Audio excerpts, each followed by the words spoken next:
All right, guys, just wanted to record a quick video. First of all, I'm really excited that somebody sent in a request for problem number 4 on the homework that is due on Thursday.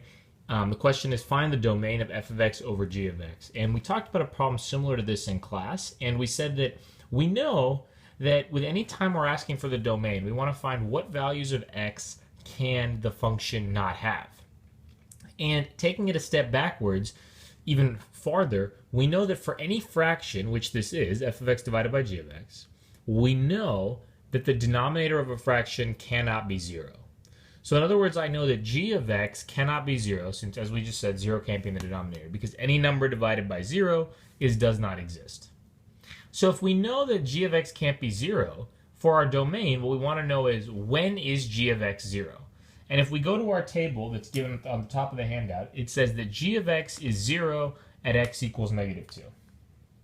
So in other words, when x is -2, downstairs will be 0, and that will be a problem. So we know what? We know that x cannot be -2, because if x is -2, we have 0 downstairs. That is a problem. So therefore, our domain is from -3 to 3, where x does not equal -2.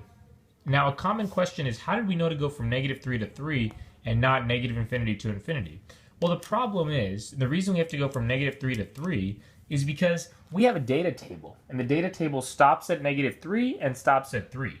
We have no idea what happens when x is bigger than 3, and we have no idea what happens when x is less than -3. So we can't make any discussions about the domain. Maybe the domain does exist over here. Maybe it doesn't. We have no idea. So all we can say is that the domain is from -3 to 3, and that x cannot be -2. Let me zoom out so you can see the entire problem. And again, this is number 4 on the homework that is due on Thursday. Thanks so much, and we'll see everybody tomorrow.